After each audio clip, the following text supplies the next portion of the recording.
Hey, everybody. It's your host, Felipe. You're listening to the Total Basis Podcast with Sean Flannery. Sean, say hi to everybody. Hey, how we doing, guys? What's up? I almost did it again. I thought I was doing well and not calling you Connery, but I did. Hey, I almost. That's the middle name. It's very confusing, I know. Sean Connery. Oh. All right. Well, as you could tell from the title of the post here, we are talking about the St. Louis Cardinals, the Houston Astros, the LA Dodgers, the New York Yankees, and the Minnesota Twins. Matthew Whelan is on with us on the chat down there. Angels fan podcast. He's at the lab. He says I look very dapper. Yeah, Dapper Dan. I said Dapper Felipe. Who the hell's Dapper Dan? Who? Oh, come on. Is that a? It means you're looking fresh. It means you're looking fresh. Oh, okay. I thought you're looking dapper. Yeah. You know, thought I dressed up today as this is my penultimate show. Before I go on to indefinite hiatus, the day is finally here. I decided the next Tuesday will be my last podcast with Sean until further notice as I go on paternity leave. Sad face. Yeah, we're crying. I honestly I always look forward to these with you, Sean. I thank you for being a very dedicated co-host. I couldn't think of a better person to. It's something you guys got to know about Sean, man. When my computer goes down the fritz, or when the shit hits the fan for me, he steps up big time. Like usually, I'm the one who has to get everything in order and set everything up. But Sean comes in and he'll sometimes take over hosting duties for me and just to do all the little things that people take for granted. He'll step up and do it himself. So I do thank you heartfeltly for stepping up when you needed to step up. So yeah. On that note, let's go ahead and share that screen. We are doing the last of the obscure lineups, which looking back, it's kind of sad, but it is freeing almost that we're done with it. I never thought we would actually finish it. I thought we would cast it aside, but here we are. We're down to the final 5 teams, and I'm just excited because this was a lot of tough ones. The corner infield slots and the outfield slots. There's just so many good players on these teams that it's really hard to pick. And I'm not seeing it on my screen. It takes a second usually. We'll wait for it to pop up. But yeah, this one was a very tough one. I remember when we first started, we focused on the shittiest teams in Major League Baseball, and those were slim pickings because it's not very well-rounded talent-wise, and I'm not seeing it pop up. So, what do you think? You can cancel screen sharing and bring it back up. All right, I'll turn it on and off again. Okay. And now that we get to this point, and it's like we're now talking about the best teams in baseball. And this was very, like you said, this was very tough because there's a lot of talent with these 5 teams. It's all very top-heavy when it comes to Major League Baseball, unfortunately. But as we mentioned when we talked about the 5 worst teams in Major League Baseball, the players that they have on those rosters, they're good to have in terms of rounding out your roster, and complementing the big pieces, and looking for the breakouts. There were some breakouts on those teams as well. Yeah, there we go. We're up now. And here, these are basically players you want to build your fantasy teams around with. So let me see. I'm just making sure that it shows up. There it is, and I just want to make sure that people could see it. But there's the lineups. There's Sean's team. There's my team, and we start at catcher, which Sean decided to be difficult and went with Gary Sanchez. What would it be if I was not difficult? Come on now. I went with Gary Sanchez. You're going with Mitch Garver. We talked about Mitch Garver before. I know you like him a lot. I'm a little skeptical with the playing time. We all know who Gary Sanchez is, so I'll let you start off. Why Mitch Garver for you? Sorry. I really buy the breakout last year. He's every year since he's entered the league, he's increased his launch angle, increased his exit velocity, and that team turned into a launching pad, or the stadium turned into a launching pad. I mean, everyone on that team hit home runs. Mitch Garver was no different. I think he was in top 5 in the league in home runs per at bats. Like you said, playing time might be a concern, but he just mashes. He struggles a little bit versus breaking and off speed, and we'll see if pitchers kind of change how they pitch him going into that. But this is a guy who he batted .341 off of fastballs. Of his 30 home runs, 25 of them came against fastballs. He almost had as many home runs as he did strikeouts on fastballs, which I think is pretty interesting. As long as pitchers don't really, as long as he adjusts to breaking speed breaking pitches and off-speed pitches, he should be fine. Gary Sanchez, he's no slouch. I mean, you know what you're going to get. Crazy power, but he is a batting average liability. I don't see that with Mitch Garver. Interesting. Yeah, because with Gary, I mean, I've had Gary as my number one catcher last year. I don't think he's number one on my list this year. I think I just went ahead and went with JT Realmuto. But I know that batting average is a concern, but I still believe that he could hit for a decent batting average. And the best part about him is that he provides unlimited amount of power, in my view. So that's why he's the safe choice for me. But Mitch Garver would definitely be the guy. What do you call it? I think we talked about catcher enough where this guy is like a top 6 catcher. Oh yeah, for sure. So and then the kind of the sneak pick here, is we have the Dodgers and we have rookie Will Smith. And he's a guy who I've heard a lot of comps to kind of a right-handed Yasmani Grandal. The batting average might not be great, but he's going to walk. He needs to work on the strikeouts a little bit, but he reminds me of Nick Castellanos in the box. He doesn't really hit the ball all that hard, but he just launches it. And in only about, I think, 40, 50 games, he had 15 home runs and a slugging of almost 600. So Will Smith's another guy to look at as a rookie, first full year. You might be able to get him at a discount. So definitely be on the lookout for him to be your one catcher as well. Let's see. There's also Yadier Molina. Just taking a look at the other teams. Yadier Molina. The best catcher in baseball, as people say, right? Let's see. Who's the Astros catcher? Is it Martin Maldonado? Yep. Still? Okay, Maldonado. Well, he left and then he came back, and now he's back again. Okay. Something convoluted and confusing, of course. All right, let's quickly move on. Well, let me get to these comments first. Corey is on. I thought I saw Leon on for a little bit. I don't know if he's still on or not. Corey just wants to share that he wishes Trey Mancini a speedy recovery, as we've known for a while that he's had cancer, and I guess it's now stage 3. So yeah, that sucks, man. He's a really good hitter. I liked him before the injury or before the cancer. I had him as a sneaky pick at first base and in the outfield, and to see him continue to struggle with cancer, that's a damn shame. Vince is on, says that he likes my list better until he realized that we both have DJ LeMahieu. Yeah. It was hard for me to keep him off. Like I said, that corner infield slot was probably the toughest one to fill for me. Speaking of corner infield, here's at first base. I have Cody Bellinger. You have Max Muncy. I was going to say we both have Dodger players here. So you went with Muncy, so that means you wanted Bellinger outfield, obviously, but why Muncy? Muncy has just been him and Justin Turner, another guy who I couldn't get on this roster. Yeah. These two guys, they have just quietly produced at elite levels. Both Turner and Muncy. Turner has a 145 weighted runs created plus total offensive production over the last 3 years. Muncy's right ahead of him at 146. They both have on-base percentages over 380, slugging over 510. Turner is at 62 home runs over the last 3 seasons, and Muncy's hit 70 in 278 games. He's a perennial, like I would say, 30, 35 home run threat now. And you put him in that lineup where he's going to be top of the lineup around guys like Mookie Betts and Clay Bellinger, that's his dad, Cody Bellinger. It's hard not to pick him because he gets on base, and he's going to not only get on base to score in front of guys like Bellinger, he's going to knock in elite on base guys like Mookie Betts. Yeah, I like Muncy. The one thing I don't like about him, he's left-handed. That's like a running. Yeah, I mean, this is the thing. I picked the lefties that you don't, so it works out. Plus, it's the Dodgers, so they're always going to have like multiple lineups every single game. Yeah, Dave Roberts. That's another thing is Muncy, up until last year, really didn't face left-handed pitching. He always hit him relatively well, but Roberts would sit him because they had guys like Kike Hernandez and Chris Taylor. Last year, he finally got to play against lefties more, played more games, and, of course, hit more home runs and had higher counting stats because of it. Well, until I see – unfortunately for me, it's you got to show me that you're going to be able to play every day. And not just him, but Dave Roberts has to show me that as well. Otherwise, I want no part of it. But Max Muncy as a player, just him alone, I do like a lot. Let's see. I'm just looking at some of the splits. Usually I don't look at splits, but now you got me curious.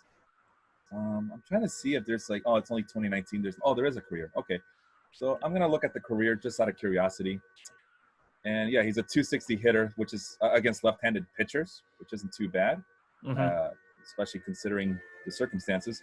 But I want to look at other numbers. Like there we are, the advanced stats. Actually, a higher OPS in 2019 versus lefties than he had against righties. Yeah. And then for his career, I'm pretty sure they're relatively close. I was gonna get to that right now. WRC plus 135, and 131 against righties, but 135 against lefties. 371 WOBA, weighted on base average. Yeah, and the OPS 22 points higher. Like I said, Dodgers fans have been clamoring and just yelling at Dave Roberts for years. Play this guy against lefties. He can hit them. And last year he did play more against lefties. He had a career high in plate appearances, almost 600. So I think playing time concerns are not as large for him as they used to be. And the one thing that sucks about him is that he has a career 29% strikeout rate against left-handed pitchers, which is probably the reason why, reason enough to be concerned. Obviously, you just mentioned the plate appearances and the at-bats.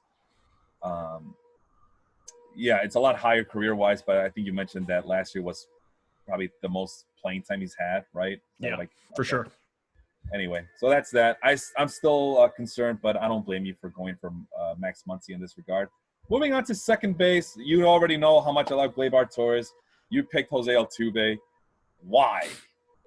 30. Even though I really don't buy his power, I think he takes full advantage of that very short left field fence, and he's starting to learn. I mean, he's always been a very great contact hitter, but I saw last year that he had 31 home runs, and I'm like, I don't really buy that. But then the part that makes me even more like, what in the world, is that he hit 31 home runs in only 124 games.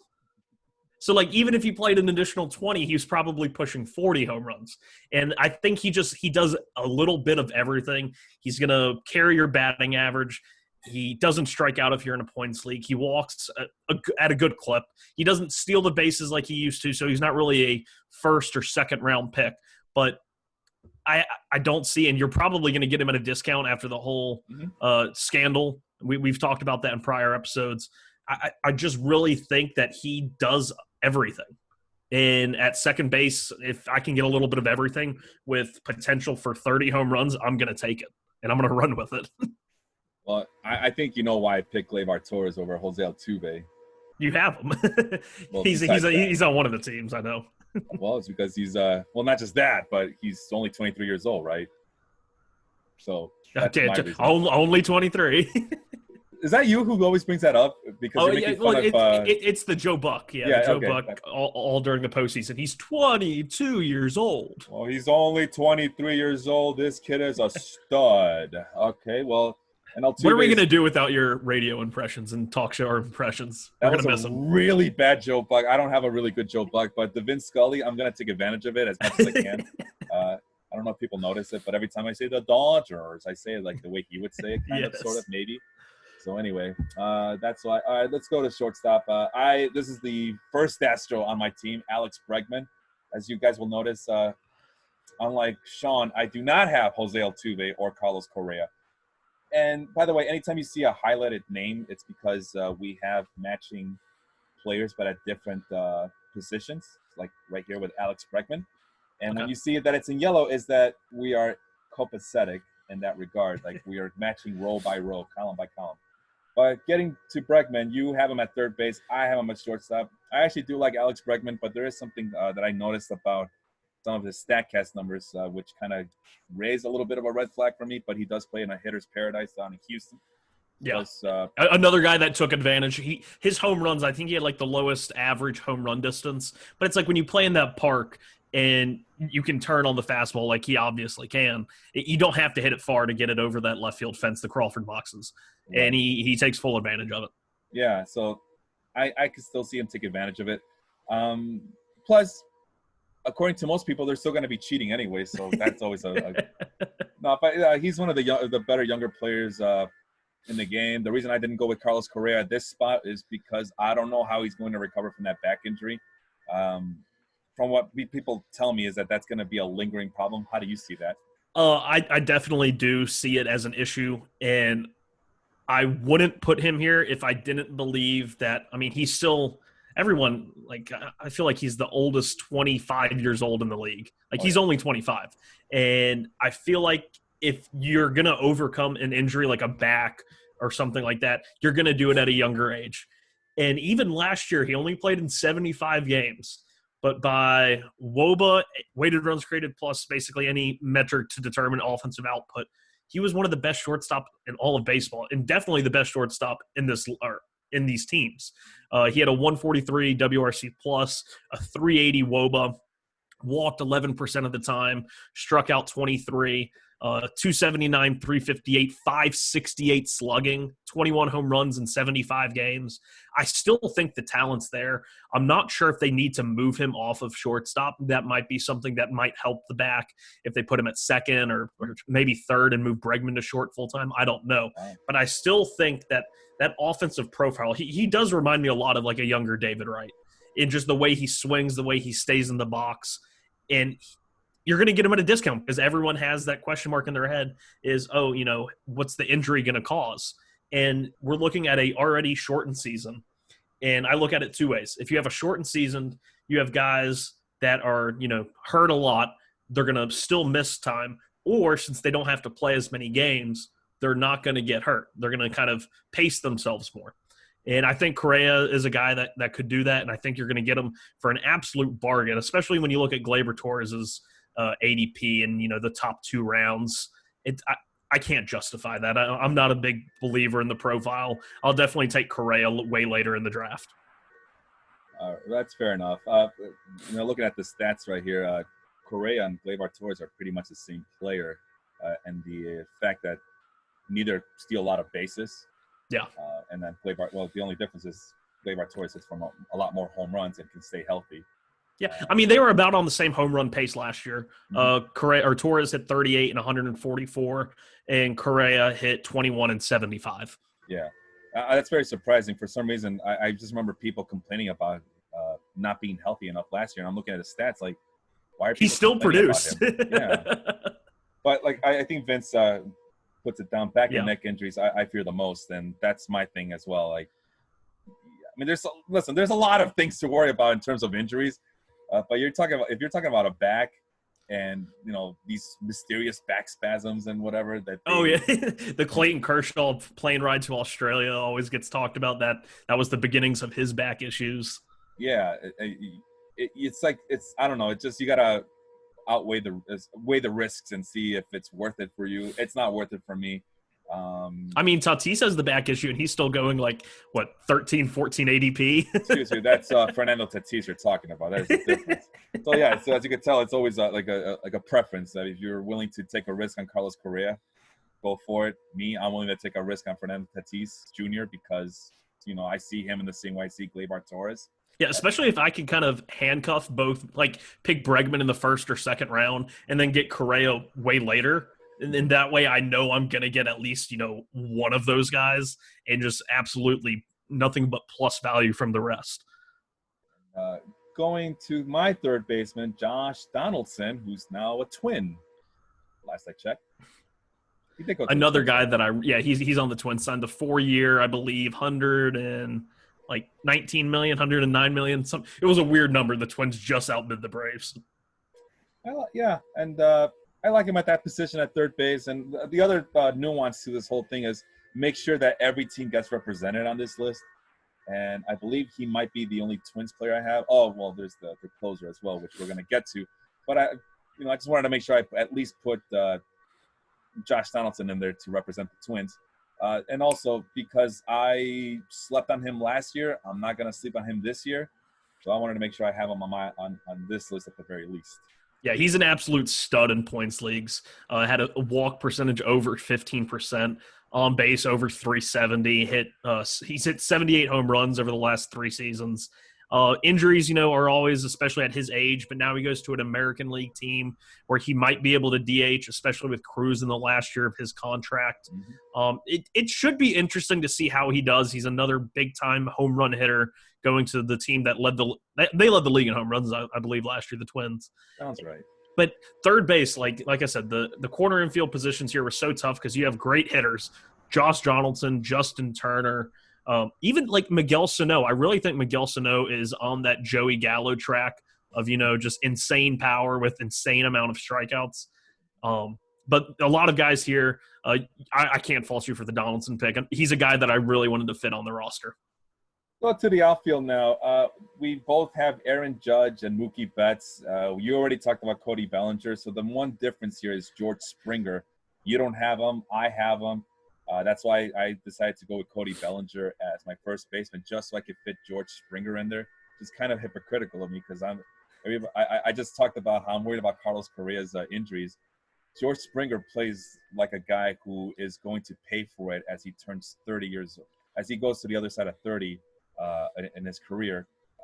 What do you think about George Springer? Even though you don't have him, what do you think about him? I think, like I said, he's a guy. There's a lot of good players that didn't make the list. Yeah. And that doesn't mean we don't like them. That just means I like other guys in front of them. That being said, if there was a year that I was going to draft George Springer, and I do believe I got him in a few drafts this year, he's an impending free agent. He's in a contract year.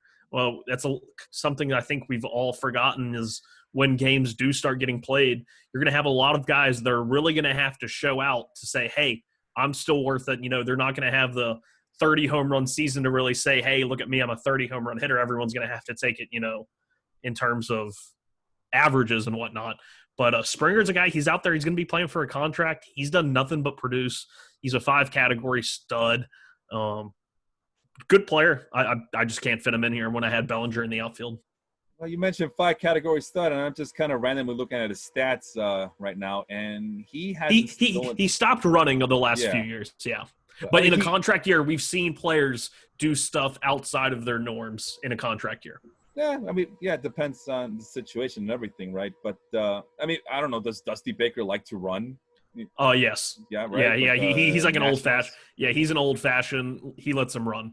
And I believe that's what a lot of people are liking out of some of these Astros is they do have a lot of team speed. And if it's going to be one guy that's going to unleash it, it's going to be Dusty Baker. Yeah, last year he was still 83rd in sprint speed or 83rd percentile in sprint speed. So the raw speed is still there. I was going to say, he doesn't – just because he doesn't post the stolen bases. He's still a fast guy. He gets over 100 runs every year, which that's really where you get a lot of his base running is in the runs. And before people come at me, well, that's more of a team-oriented stat because he needs the boppers to drive him in. I'm looking at his ultimate base running metrics, which is supposed to measure all that, like the little getting from first to third issues. And he's negative over the last 3 years. I didn't really notice that. Not UBR. UBR, he's positive. The stolen bases is negative. I'm looking at BSR. Yeah. Oh, yeah, because the weighted stolen bases are negative. Yeah. But he doesn't steal a lot of bases anyway to begin with, but it does weigh him down. But if you look at just the ultimate base running statistic, which is supposed to measure the little, going from first to third. Taking the extra bases. Yeah, taking the extra bases and how that adds into runs. he's a positive in that regard. So I'm not. Yeah. So, yeah, I think that's part of the reason why we think he's a 5-tool stud in fantasy, in 5x5 traditional means, because of how fast he is. He's still fast. He just doesn't steal bases. Well, we'll see what Dusty Baker implements in terms of offensive output in that regard.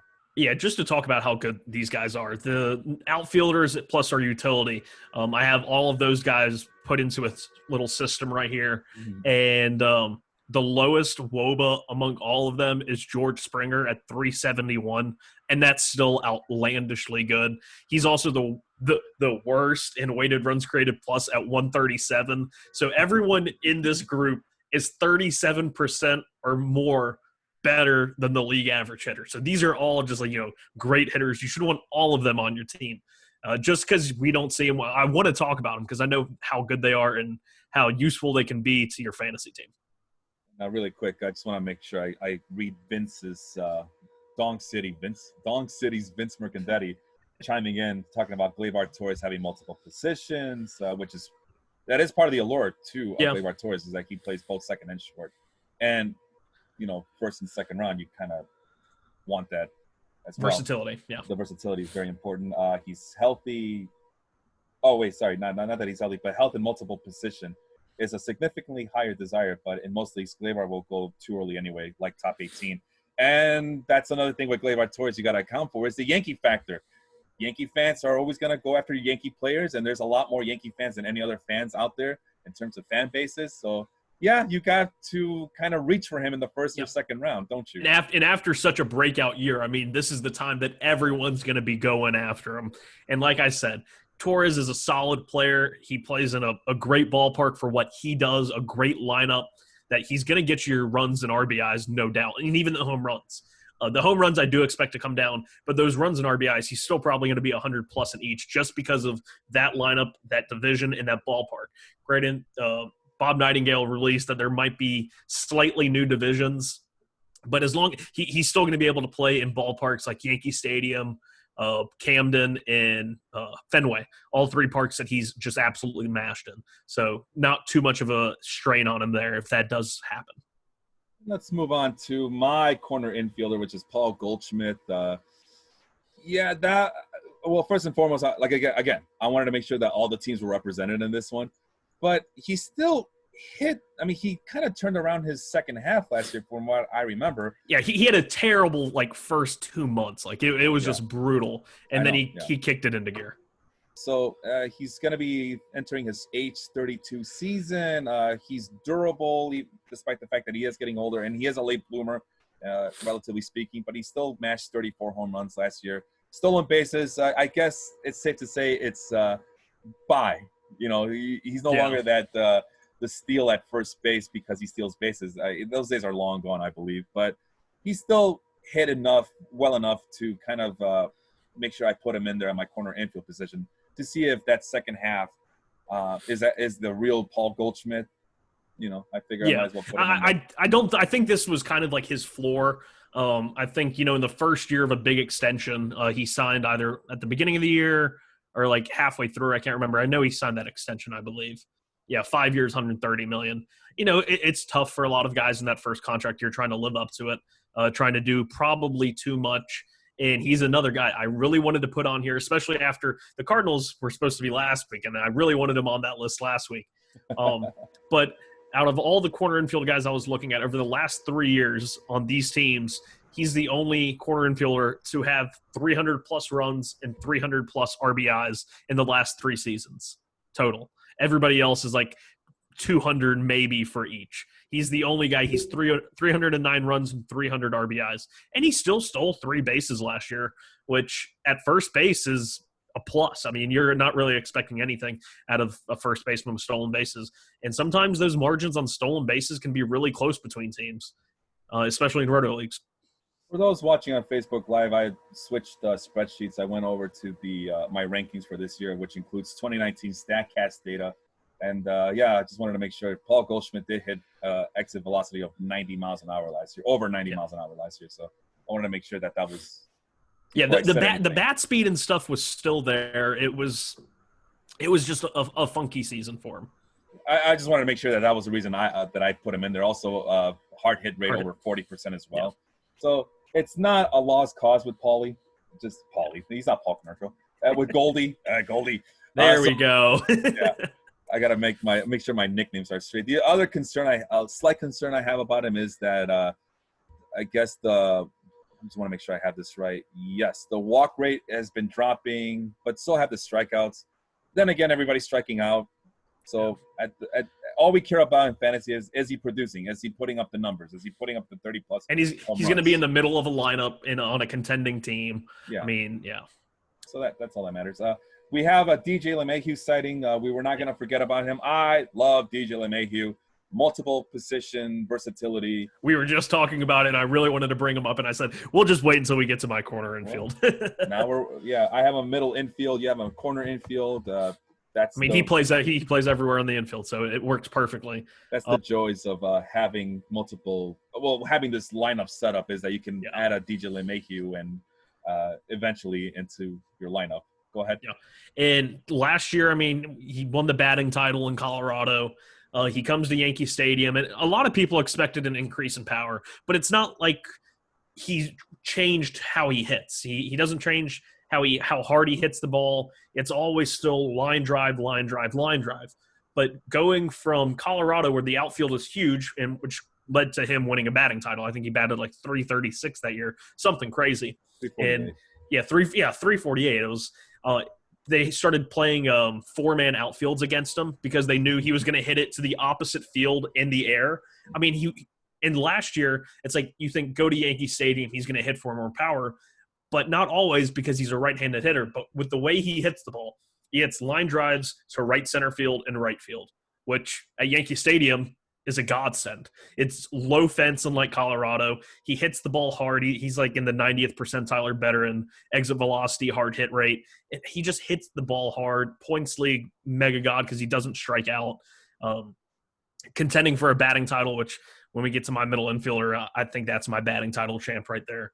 But great year in New York. I believe he's in a contract year. I think they only signed him to 2 years. So we'll see if he puts up the numbers again. 25 home runs, of course, in a shortened season, it might be more like 18 or 20, but the RBIs in his slash line should stay the same. Yeah, just to point out how ridiculous it is, the number of positions this guy qualifies for. Second base, third base, first base, and he can play shortstop. I've seen him. Yeah, he used to play shortstop for the Cubs, yeah. That was a long time ago, yeah. Yeah, I know Cubs fans still talk about him like, oh, the one that got away. And listen, guys, 2011, 2009, 2008, you weren't thinking about DJ LeMahieu. Stop kidding yourself. Come on. So, I'm trying to remember what that trade was for. I can't remember. I'll have to look it up afterwards. Well, I'll look it up. You go ahead and talk about your guy, Luis Arias, the Punch and Judy middle infielder, who you are predicting will win the batting title this year. Go ahead. I predict either this year or next year, within the next 2 years. This is a guy who, in his, like you said, he is a Punch and Judy hitter. He's much like Hanser Alberto, if we're going to flash back to our very first episode, where he was like in the bottom 5% of exit velocity, but in the top 5% of expected batting average, according to Baseball Savant. In the minors, this guy batted .331 with a .385 on base, only a .414 slugging, and in 6 seasons hit 6 home runs. That doesn't really scream, fantasy stud, obviously. But 122 walks to 129 strikeouts in the minors over 6 years. This year in the majors, he actually walked more than he struck out, batted .334, 3 points higher than he did in the minors, an on-base 1 point off of 400. And in only 92 games, he hit 4 home runs. That's budding power. And I say that jokingly. I don't think he's going to be a big home run threat. But if there's going to be one guy that is going to be next year's Jeff McNeil, this is the guy.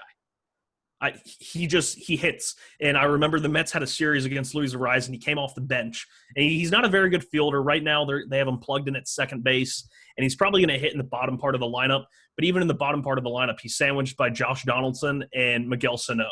So not two terrible guys like most other bottom lineups. But I remember he came off the bench, and he had like a 12-pitch at-bat, like pinch hitting.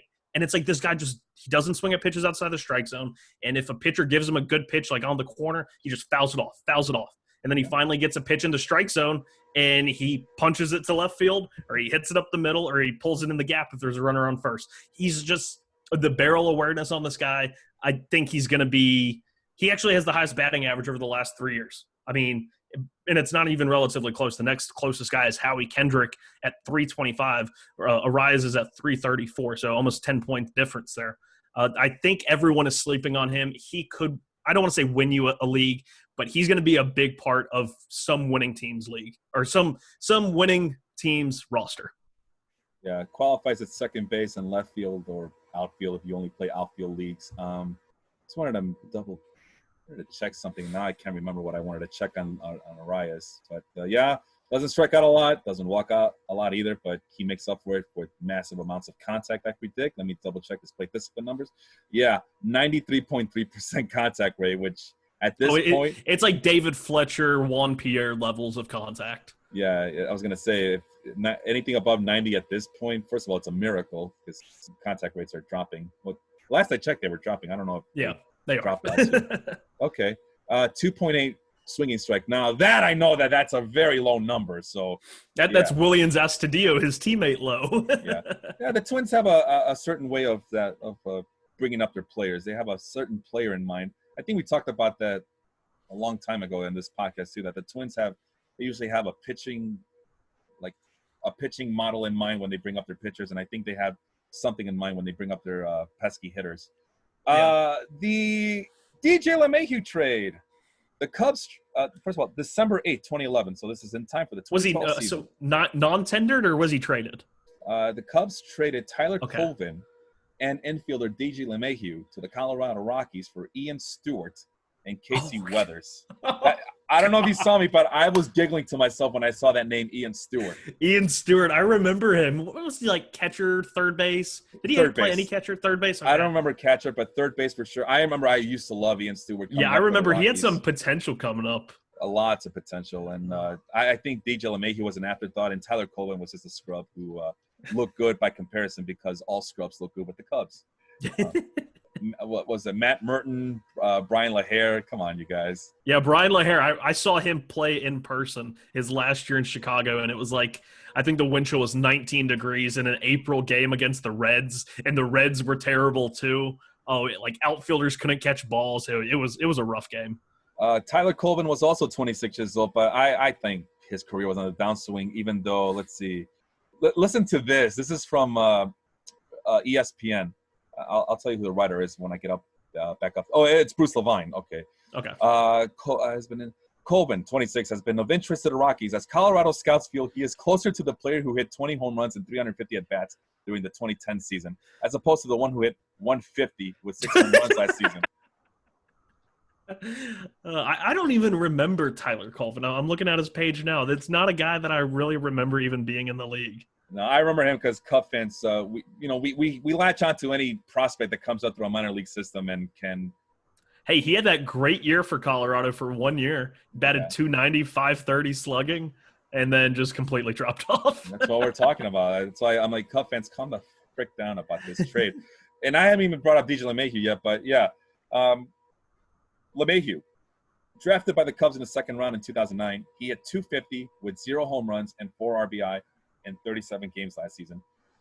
That was the blurb that Bruce Levine gave him right here.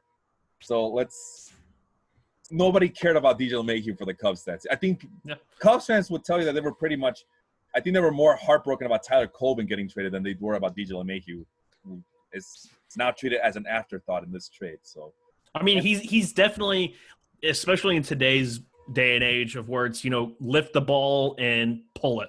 I mean, DJ LeMahieu is definitely zagging when everybody's zigging. Yeah. And he had the top number 1% in expected batting average, 322. I think that was actually higher than his actual batting average. It's just he hits the ball. He knows how to get it in play. He's just a professional hitter. And there's really not much to say. I mean, he's always hit the ball hard. He's never really – it was a career high in launch angle, so maybe that speaks to a kind of increase in some power production. Well, but everything else really hasn't changed with him. He still hits it to the opposite field more than he pulls it. He still hits it up the middle a lot, and he still hits line drives. It kind of reminds me of how Robinson Cano was hitting at Yankee Stadium. I know he's a left-handed hitter, but both are – I see them both as second basemen, right? Primarily second baseman. LeMahieu, we talked about his versatility. But anyway, you mentioned that he really didn't – mix his approach too much at Yankee Stadium. LeMahieu didn't. Well, it kind of reminds me of Robinson Cano, how he wasn't all the figures didn't show like an overpowering hitter, which is he was a line drive hitter. All of it, exactly. Like even when he went to Seattle, it's like he didn't really hit that many fly balls. They were all just line drive rockets. Well, I'll tell you about what happened in Seattle, because in Yankee Stadium he was hitting line drives like it's easy. You're left-handed hitter, you're going to hit line drives because it's line drive home run to right field. Exactly. He goes to Seattle, and you're right, not much changed. But one thing that did change was his ground ball rate, which went over 50%. Why? Because he adjusted. He's a great hitter. He adjusts to his surroundings. Okay, he realized, I'm not going to be able to hit for all these home runs here, but I'm just going to try my best to hit for average and try to hit where they ain't. And, his ground ball – And pull it when you can. Yeah, so that's a testament. I mean, it sucked that he had to go to Seattle and just kind of see his numbers and his production dip from what I remember. But, that's the one thing I do remember is that once he went to Seattle, he became a ground ball hitter because of his surroundings. Yeah, in 2017, I believe that was the year he won that was the year after he won the batting title. DJ LeMahieu, this is just like a wild number to me. His opposite field batting ball profile, he hit the ball to the opposite field 39.1% of the time. And that's why you wonder why teams started playing 4-man outfields, shifted to the opposite field, because that's what he did. And last year he pulled it 25% of the time, which was slightly above his career average. But like I said, he's doing his thing. He's hitting line drives. He's batting 300 plus. He was a great sign for the Yankees. I hate having to say that, but it was just a great fit. The second I saw it, I was like, this guy's going to hit at least 25 home runs. Like in that ballpark, in that division, weak pitching, he's going to take advantage of it fully. And he's a guy that everyone should really be looking out to pick up on your fantasy team. All right. Utility. I thought we were making great time. I thought we had it, but I see that we're at the 40-minute mark, and I don't want to. Just in time to finish up the pitchers. Or the hitters. Yeah. It's a good one to finish up on. It's Yordan Alvarez. I see a note here from Fangraphs saying that they expect him to play more outfield this year. For fantasy purposes, I hope that is the case, because having a 22-year-old who's going to be 23 this season, just be primarily a designated hitter, that's kind of a waste of space. I kind of justify it with guys like Nelson Cruz, but a young guy like Yordan Alvarez, I want him playing the outfield so he can get me that multiple eligibility. But yeah, there's really not a lot to hate about this guy, as he kind of broke out in his rookie year last year. Yeah, I would say breakout was an understatement there. I mean, he just absolutely mashed. When he was with the Dodgers, he was very kind of, I don't want to say scrawny, because he was a part of the Josh Reddick deal, I believe, that came over. And I'll look it up. Go ahead. Yeah, and just looking at his baseball savant numbers, he's a big guy. He's like 6'5", 6'6". Another one of those Cuban mashers. He's only 22, and he was top 5% in the league in barrel percentage, exit velocity, expected slugging, WOBA, expected WOBA, hard hit percentage, walk percentage. At 22 years old, we talk about how great Juan Soto's plate discipline is, and I would say it's better than Yordan Alvarez's, but he doesn't have the power that Alvarez does and the ferocity of the swing. And Alvarez walked 14.1% of the time, and pitchers tried to adjust and throw him more off speed. He batted .375 against that. Pitchers tried to throw him more breaking balls. He still hit nearly 10 home runs in 400 pitches. I mean, he didn't have a weakness. They kept trying to find it, and they couldn't find it. And I always remember that mammoth tank shot that he hit up into like the third or fourth deck at Minute Maid Park, and they actually marked it with a red seat now. It's like on the fourth or fifth deck. It's something crazy. They said it only went like 380 feet, but I think the system got broken there because of how high it went. But 313 average, 412 on base, 655 slugging in his first 300 at-bats. That being said, it was only 300 at-bats, and he struggled in the postseason. So there will probably be some regression here, but the batted ball data doesn't support it. But we'll see how pitchers attack him going into a new season.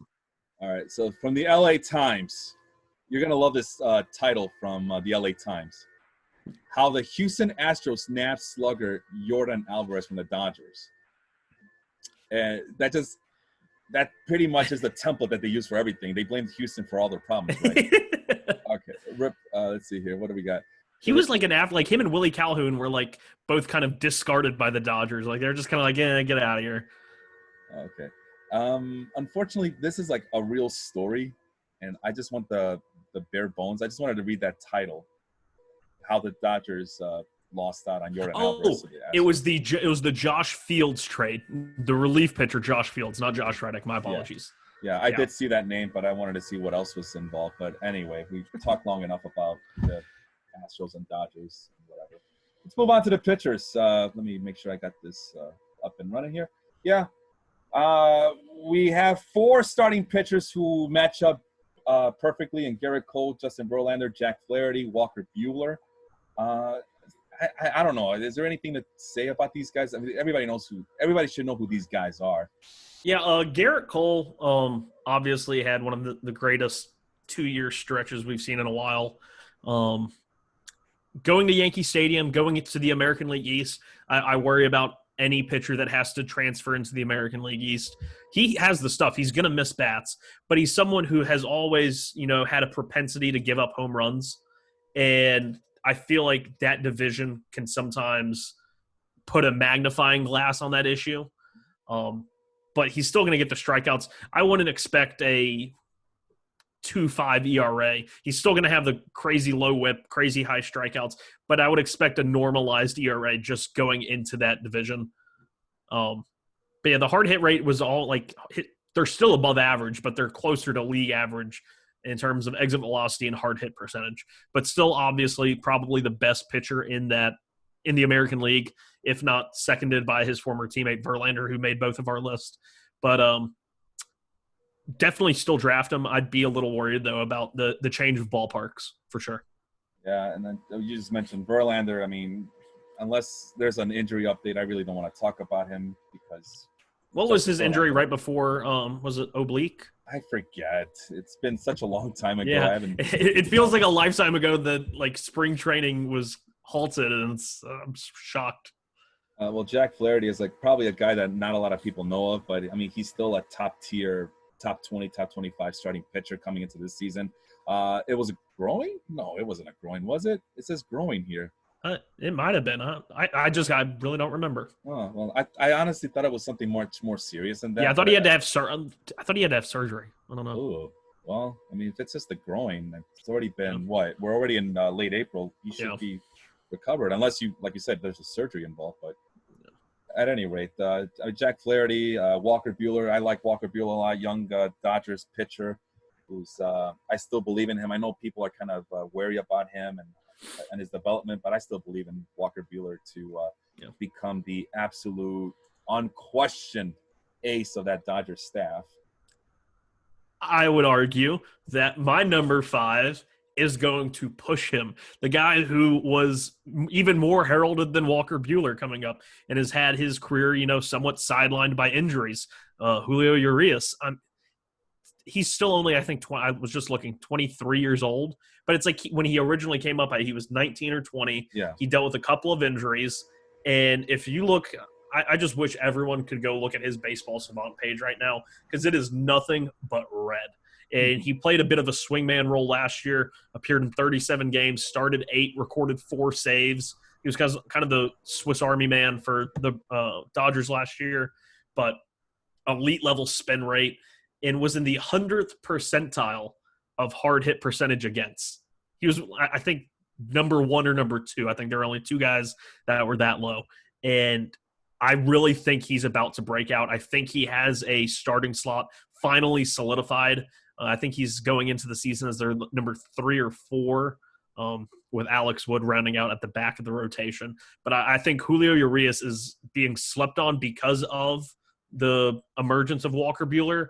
And I think that's why he's a guy that you should be targeting in every single draft. It's just he does everything great. He has a great pitch mix, the fastball, slider, changeup. The curve is kind of iffy, but with how good his slider is, I'm not really worried about it. Batters batted 122 against his slider.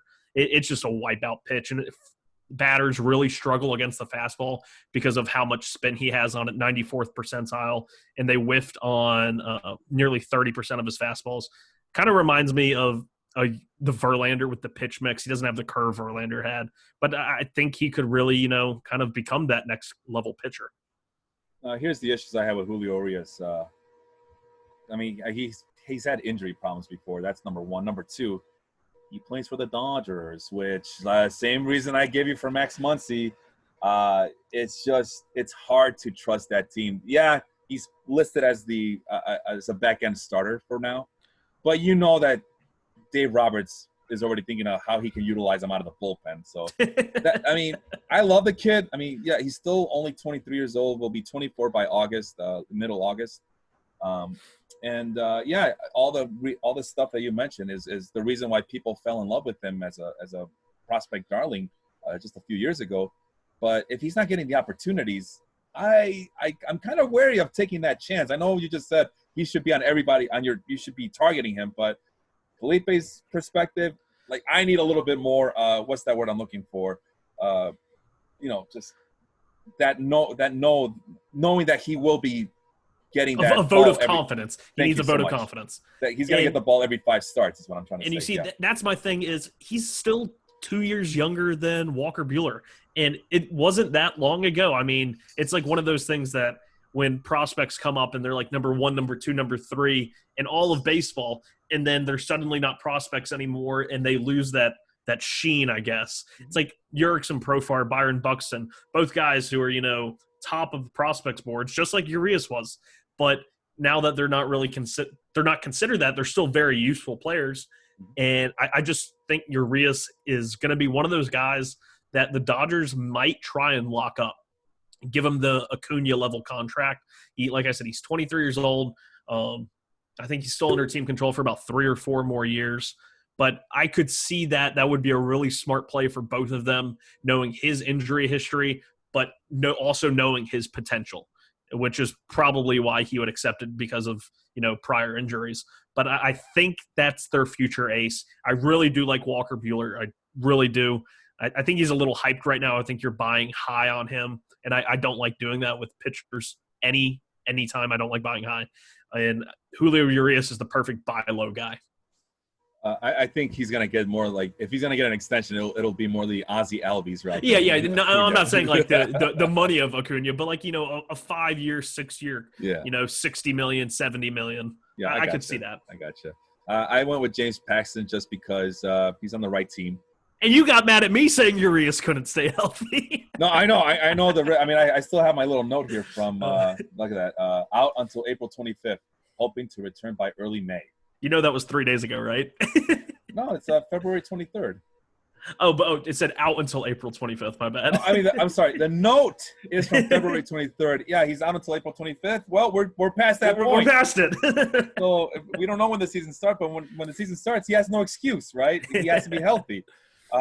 He does enough to, like, I've always liked them in Seattle. So whenever he's on the field, he performs. It's just he can't stay on the field. The last 3 years, he's has he topped 150 innings? No, but actually, yes, he has. He did it once last 2 years. Okay, I thought it was only one of them. But he's gotten in over 24 starts the last 3 years, so that's progress, And like you said, when he's out there, he actually does perform. He's on the right team with the Yankees, who should give him all the wins that he can handle, all the run support he can handle to get those cheap wins on that team. So and as my number 5 starter. Yeah, he would be a very good fantasy starter. Yeah. He gets a lot of strikeouts, limits walks. But if you look at like his ERA in Seattle, he had a couple of years in the high 3s, and then he had a couple at right around 3. First year with the Yankees, 3.82. That's kind of somewhat of the adjustment I'm expecting from Cole. I'm expecting him to go from about a 2.5 ERA to more of a 3.3, 3.5 area. Just kind of bringing it back to Cole's ERA. I see a lot of the same in Paxton as well.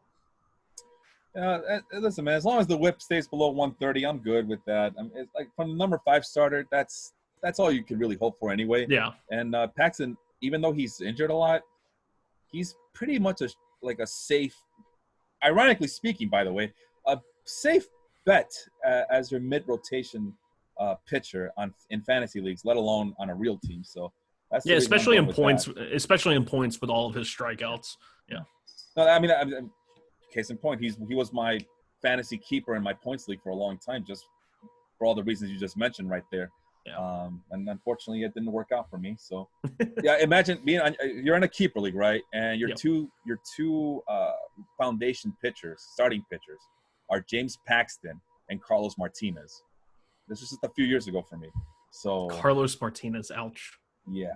Speaking of the Cardinals, right? Yeah, he's another guy who, if the Cardinals were bunched in with last week's bunch, with how weak their pitching was, Carlos Martinez probably would have cracked this list, either as a starting pitcher or maybe even a relief pitcher. The Cardinals plan on using him as a starter this year, but with SPARP eligibility, I think he would have cracked my list last week.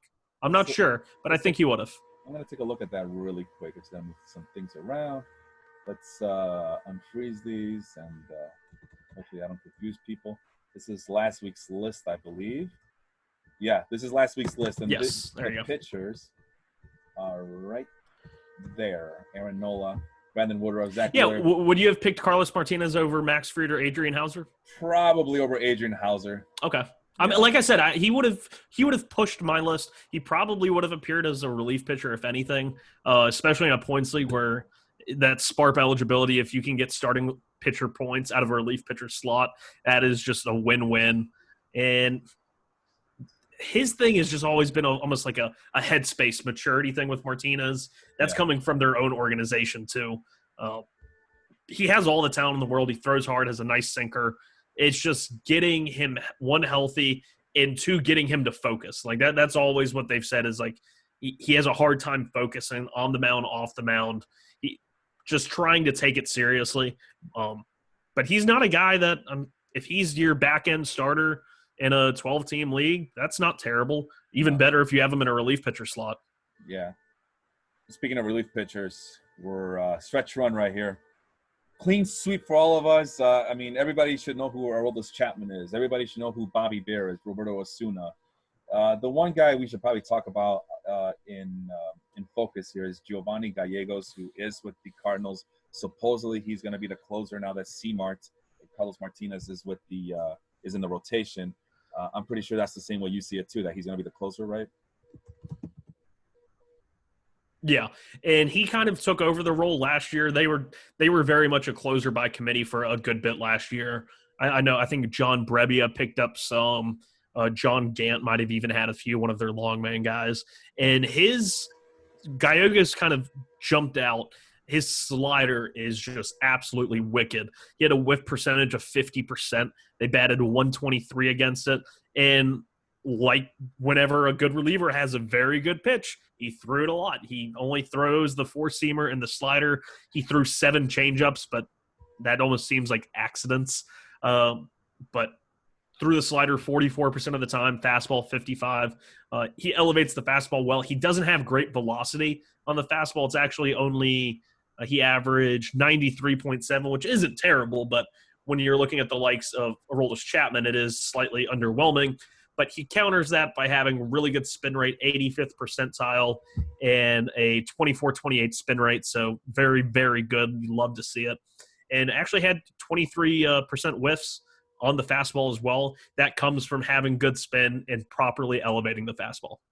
Yeah, and I'm right now showing what I had as my depth chart for the relief pitchers. I have Giovanni Gallegos as my closer. His safety isn't the best, especially if Jordan Hicks comes back with the extended break. If Andrew Miller can somehow get the wheels on the bus to go round and round again. No, he's not closing. No way. Yeah, he's probably not a closer, but they do have other options that could force Gallegos into a bit of a fireman role. That would be my one worry. But those are the only options. That's it. I mean, it wasn't like how we watched the Brewers or the Yankees have like all these guys. I mean, they're not that deep compared to other teams. So that's why I kind of like Gallegos' chances to run away with this. I mean, Miller is not going to be the closer. No way. He's just too valuable in late inning situations, in my opinion. And then you mentioned Bravia. He looked broken in spring training. I know he had a bad year last year, but he looked legitimately broken in spring training. Yeah. He had an appearance against the Mets, and he couldn't throw a strike. It was scary to watch because this is a guy that dominated baseball for 5+ years. And I mean, people just would whiff at him. And now it looks like he's just hopefully he overcomes it. But it's like getting up there in age, man. Yeah, it's they're no more Gallegos, steroids. Brebbia, Gant. There was somebody else. Hicks.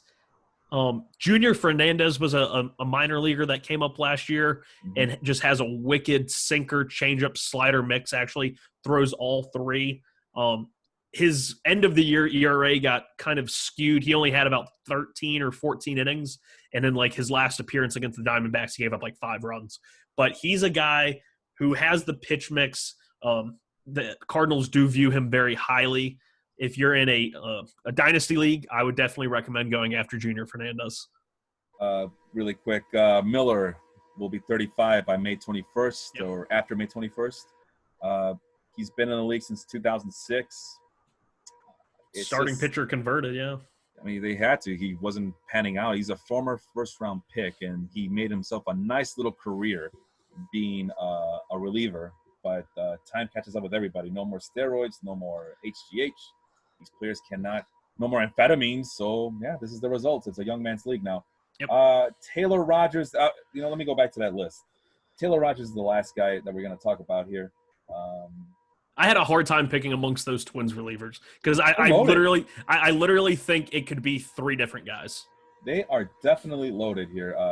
I like Trevor May. I like Tyler Duffy. Sergio Romo has experience. Tyler Clippert's on that team as well. But yeah, I think that the Twins are still – they're going to look at their bullpen and say, you know what, Taylor, you're going to have to be our lefty, play the Andrew Miller role. But until that happens, you'd be hard-pressed not to go with him in this exercise. It's like when you look at all 3's arsenals, Taylor Rogers is the sinker-slider lefty. Great sinker and slider. But like you said, he might be relegated to a different type of role. Trevor May, I think, probably has the highest potential out of all of them. When I looked at relievers that elevated their fastballs last year, Trevor May was one of the best at it. And then he pairs it with a really nice curveball that's – the curve on its own isn't the best, but when you pair it with how well he elevates his fastball and changes eye levels consistently and he makes good command, he doesn't really hang too many. I think Trevor May might be their closer in waiting. But at the same time, Sergio Romo is still out there slinging sliders like he's Sonic or something. I don't know. I think Sonic serves sliders. Crystals. We can say crystals. And he has about White Castle. Yeah, White Castle. I'm in the South. It's crystals for us. But really? Sergio Romo is – I was shocked to see another guy, if you go to his Baseball Savant page, Father Time has not caught up to him yet. He's 37, was still elite in terms of exit velocity, hard hit percentage, and he throws the slider 60% of the time. His least thrown pitch was actually his four-seam fastball. He throws slider 60, changeup 16, and a sinker 14% of the time. And the slider's still working for him. I mean, they batted 183 against it, whiffed a third of the time. And he has the experience. And if either of those guys fumble the closer's role or they feel they might need them in more higher leverage situations, Sergio Romo might scoop up some saves. Yeah, well, Sergio Romo continues to just, like you mentioned, the slider is what keeps him relevant nowadays despite the advanced age. I actually was a Trevor May believer last year. In my keeper league, I gambled on Trevor May being the Twins closer, and they went with a committee, and May rarely saw any opportunities before they settle upon Taylor Rogers. So I misgamble on that regard. But, yeah, and May's 30 years old. I'm not sure if that is going to possibly hurt him in terms of, if they're trying to establish somebody to be a long-term closer. I mean, I'm not Rogers really sure is if only that hurts 29. him. I mean, it's not that both big of these guys, difference. I feel like, have been around a while, but just May has been around since 2014. Like, that's kind of, I don't know. No, I think they, when it's all said and done, they're just going to I think they're just going to stick with a closer by committee, and Taylor Rogers is going to be your Andrew Miller role. But until something more definitive happens, I mean, Taylor Rogers is a good pitcher. Just the opportunity sucks. And Trevor May is a really good pitcher. The opportunity sucks. I want to talk about this Sonic thing. Hold on. So down in the South, what do they call crystals? Like the things that Crystal serves? I don't know. You mentioned crystals is what you call it in the South. I don't know what are crystals. White Castle and Crystals, they basically serve those same little steamed burger buns, like the sliders. There is I want to say the nearest White Castle might be in Florida, but Crystals is really, they serve a lot of the same food. Wait, Crystals is an establishment. It's a restaurant. Yes. Oh, okay. Kystals.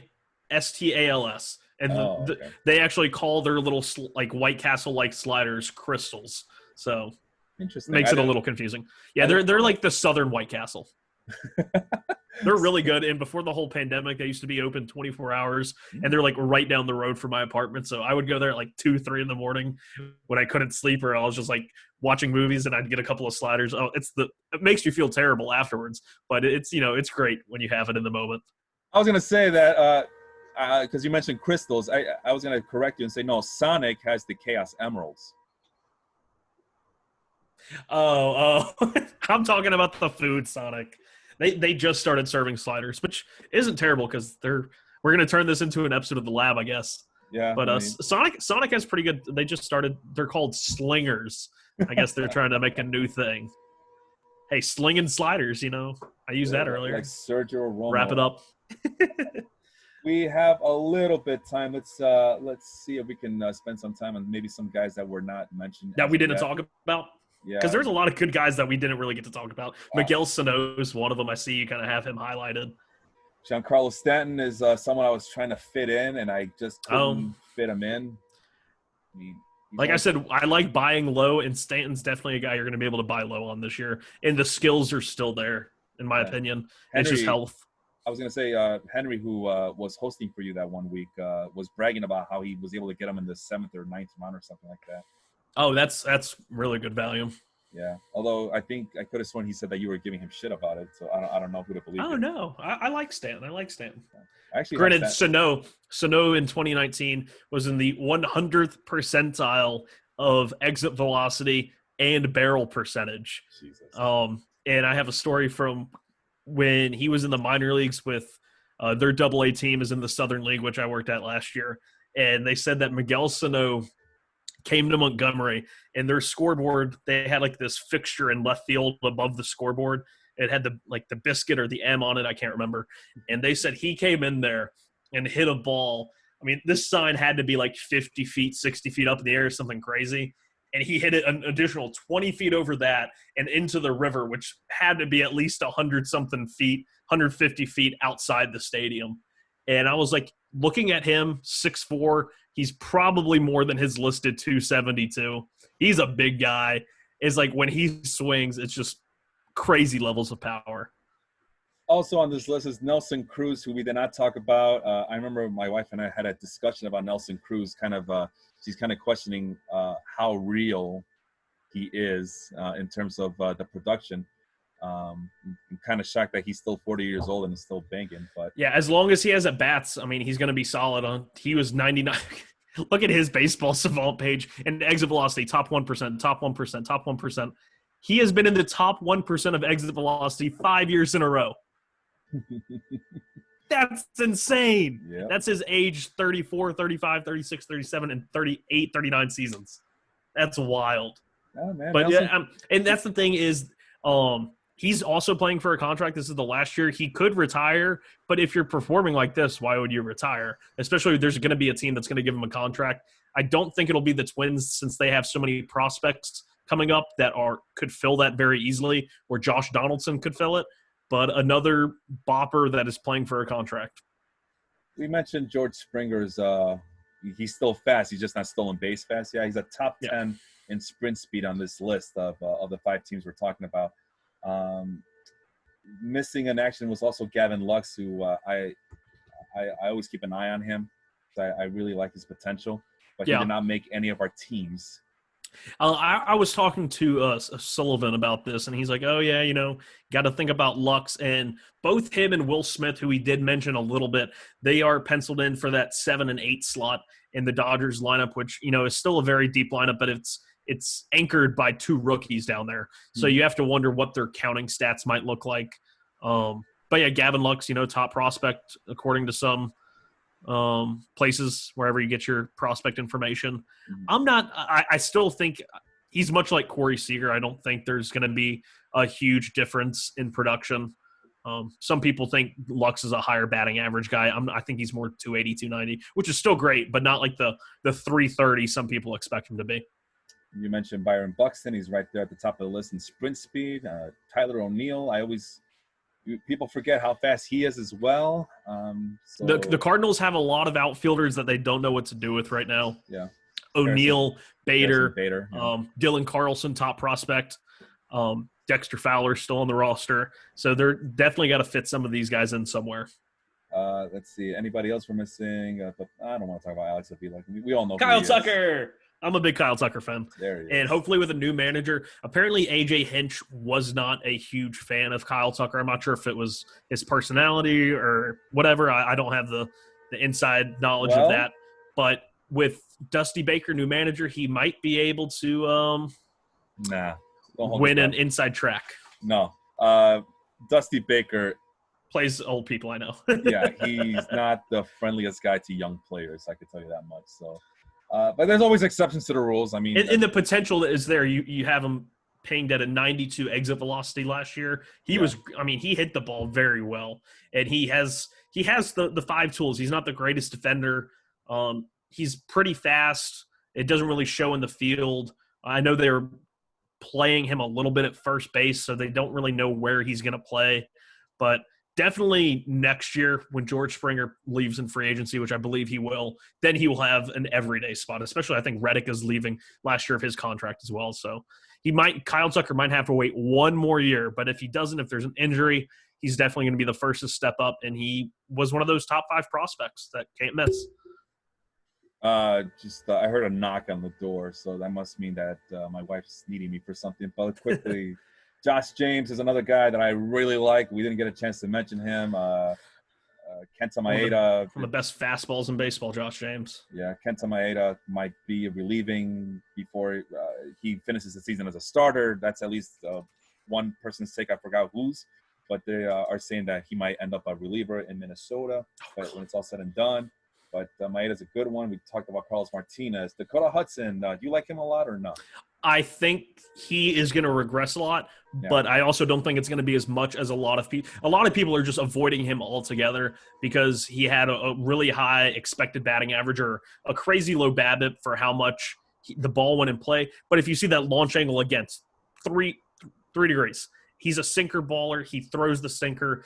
He has a really good infield defense behind him. Let them make plays. I mean, Colton Wong, Paul DeYoung, Paul Goldschmidt, and I think Carpenter might be a third. I'm not really sure the variation of that.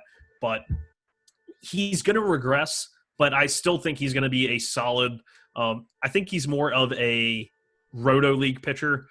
The whip might be a little high because he does allow so much balls in play, but the ERA shouldn't like skyrocket or anything. Final guy we're going to talk about is the man that you see below Dakota Hudson. It's Jose Urquidy. I don't know how to say his name. But I had high hopes for him. I targeted him and Josh James in all my drafts when I got to that point where it was time for me to pull the trigger on these 2 Astros pitchers. I hold them in high regard. Do you also feel the same way about Jose Urquidy here? Urquidy really reminds me kind of like a Chris Paddock. They're more of fastball changeup pitchers with good command. And I think Urquidy has the better changeup for sure. But he doesn't have the fastball that Paddock has. The velocity is about a tick lower. He throws 2 different breaking balls while Paddock really just throws the one, and Urquidy does throw it more. But I just think neither of his breaking balls are really, plus offerings. They batted 200 against his slider, and he had really high whiff rate, so maybe I need to reanalyze that. But his changeup is his money pitch. I think a lot of people sit on the changeup. He throws it. He should probably throw it more. I think if he went the route of Luis Castillo and threw it closer to 40% of the time instead of 25, and maybe threw the fastball less, he'd be in a good spot. He's at 24.5% according to the 2019 StatCast figures that I have here. And you know what? That's a good place to stop right there. I got to get going. But Sean, thank you as always for joining us this week or joining me this week. All the lineups are done. We got to find something else now. All 30 teams. Hey, you know what? I'm gonna leave it up to you. You're gonna you're gonna script my final show before I go on paternity leave. And we'll go from there. So it's funny that I mentioned that he reminds me of Chris Paddock, using Baseball Savant's similar pitchers based on velocity and movement. Who's the second name on the list? Chris Paddock. Worked out perfectly. Yeah, all the more reason to go after him. Like a guy for sure trying to go after him. So like I said, you have a week to come up with next week's show. That's going to be your assignment. And I'm looking forward to it. I'm going to fly blind. I have no idea what you're going to do. Feel free to throw some hints at me. But until next time, we'll see you guys out there soon next week.